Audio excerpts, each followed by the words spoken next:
timer. We're gonna pop our cherry today with assisted stretching.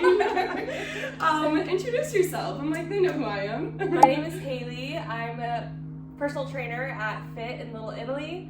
So I just drove right up the street. I'm ready for my stretch session. Right? Just telling Izzy that I'm super sore head to toe. I've been working on long runs, so I'm very excited for this. I've never done an assisted stretch before. Yeah, so what we're kind of wanting to focus our little tailored session towards is our half marathon training. Yes. Yeah, I'm actually 3 weeks out. So better late than ever to come get a stretch. No, but seriously. maybe I'll sneak in a couple more before the actual run. But I've been training since early November. Of course, with like holiday travel, it was off to a slow start. So I would say like starting January, started to really training for it. January doesn't feel that far away, but I think that's because February went like that. Yeah. Lovely. Let's get on the benches then. This bad boy is gonna go under your tailbone. Okay. Like anywhere in this like triangle region, it can go as high as your lower back or as low as your back. Like whatever feels best. You can always like change your leg placement, like frog legs, crossed in, whatever feels good. What was your like reason for doing a half after doing track? Like, because you were never a distance girl, you were a sprinter. Yes, always a sprinter. Honestly, I don't even think I've ever been on like a run over 3 miles. I could relate to that right now. Yep. So even people like ask me like, what's your mile time? Like I just could never give an answer. I'm like, no 10. I just never know. You want me to just relax this one? Yeah. Okay. Literally just be like dead weight. I'll let you know if I need anything else different. So actually my boss at work, he challenged me. He's like, you need like a little pep in your step. I need, like, he knows that I'm very like motivated to find like an end goal. Yeah. So he asked if I'd be willing to do it. And at first I was a little hesitant. I'm like, you know, like I have enough time. He asked me like I said, like October, November. Wow. I love this. What an advocate. But I ended up telling all of my clients like same day after, like, oh, I'm gonna do this half marathon. That's how I keep myself accountable too. I'm like, if I post about it or tell people, like, I have to. Yeah, so I told everyone and their mother that I was doing this half marathon. So it turned into like, oh, this is official. This is like, happening. I'm doing it. Not gonna lie, the first few set of runs, I was feeling a little discouraged. Just totally.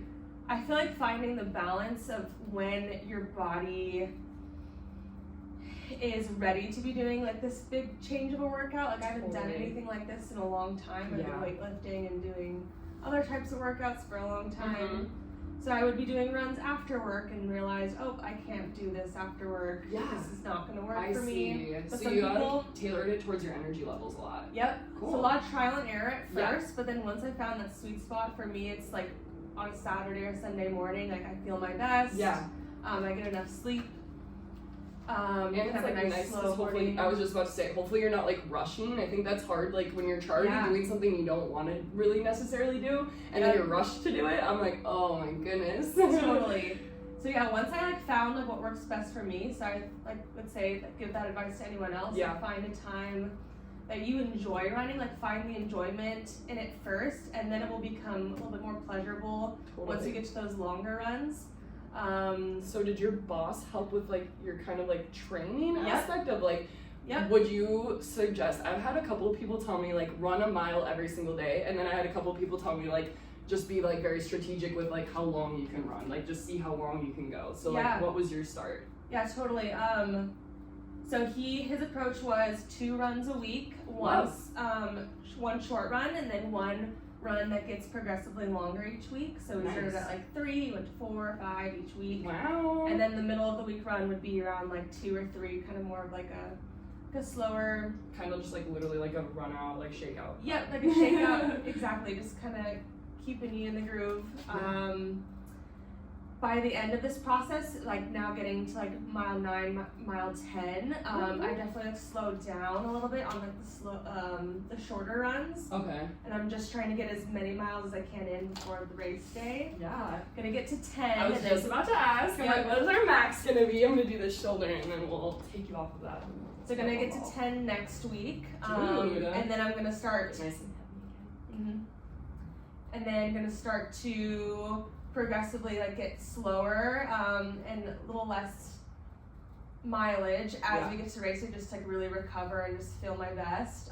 But 10 is what's been recommended to me to just hit, and then the last 3 on race day will just be That's adrenaline, baby. yeah,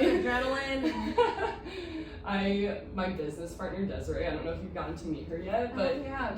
she basically looks like me, just a shorter version, and she did her first half like maybe a year and a half ago, but she ran, and this was her first half. She was never really like an avid runner, kind of similar boats to us, and she ran like I think a full half marathon the day before she ran her first ever marathon, and I'm like, you basically ran a marathon in like 24 hours. That's crazy. God. And she definitely said it was like way harder to do that, and she like definitely ran into more injuries. So I think like the weaning off type thing is like way more efficient. It's your like warm up routine, or it's okay if you don't have one, because I know a lot of runners are like literally most known for like not doing any type of warm up. You would think you could just go out and run? I'm definitely opposite, since I like ran track and field. And you're a personal trainer. You know how to advocate. I have actually a lot of clients that are runners, so I've like lived vicariously through them like the last few years, and now I'm just putting it to use in my own body. Okay, maybe when I'm 30, I'm gonna do it too. It might be my last, but who knows? At least you did it. I'm doing it to say I did it. It's Yes. going to feel very accomplishing. But I usually go for more dynamics mobility before my warm-ups. Just like down and back, like probably like 10 steps down, 10 steps back, of like moving my body, but also like getting warmed up at the same time. Do you always do the leg swings? What's Always one of your do like leg what's swings. your non-negotiables? Leg swings. I like to do heel walks for Yes. shin splints. I just am very prone to get shin splints, and that's the worst. If you got them, then you know what I'm talking about. AT tape for life. tape. I know. I'm like, do you sleep more on your left side? Yes. Yeah, I can tell. Oh my like gosh. your whole entire left side. This is where it's like hot ones, where it's really hard to answer questions. You're like going through pain. Literally, you're like. That's so. I do sleep on my left side. Yeah, so obviously with sleeping, it's important as a runner, but when you're sleeping, the most ideal is in the place that you are right now. So obviously being on your back, but when I tell my clients, I'm like, I'd rather you be able to actually sleep through the night than like worry about your positioning. But if you could start to train yourself to sleep on back, like I always put like pillows under my knees, and that makes me so not want to sleep on my sides because it's so much more uncomfortable. But then also like maybe if you sleep on your side, making sure that you have the right like pillows so that you're not crushing your shoulder and things like that. Yeah, but that makes sense. I think the most impacted when you're sleeping on your sides is your shoulders. When you're sleeping on your stomach, it's the front side of your neck because you're like totally cranked one way or the other. And then when you're on your back, it should be pretty primo unless you have any like medical reasons where you can't. Okay, I'll start trying to do that. Start getting on that back sleep. I love sleeping on my side. I know, right? I do too because it's so cozy, but it even like it's literally just a training mechanism. Like you just have to like force your body to want to sleep on your back, or just like whenever you recognize you're on your side, just try to get back on the back. Well, one thing about me is I'm a very good sleeper. Good. I'm actually like in bed at 7:45 every night. Stop. Yep. Wait, that's hot. I want to do that. I get up at 4, so I just kind of have to in order to like feel good training throughout the day. Yeah, I think like I was reading that like in a study that like women should be getting closer to 9 hours. Anyway, did you know anything about that? Yes, I've heard that too. I don't get anything close to that. On the weekends, yes. Yes. But I just cannot get myself to go to sleep any early, like go to bed any earlier. It's already just does your body clock wake you up like I am to do 7:45. Yeah. So like I feel like any earlier, I'm like, hey, this is really cutting into like my time like at the home. Eventually. Dinner's already at 4 p.m. Right? So. You're like, how else can I get a little bit worse?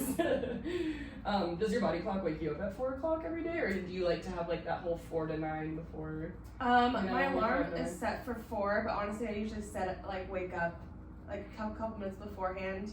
Yep, I usually just automatically wake up. The weekends, unfortunately, like I wake up pretty early too.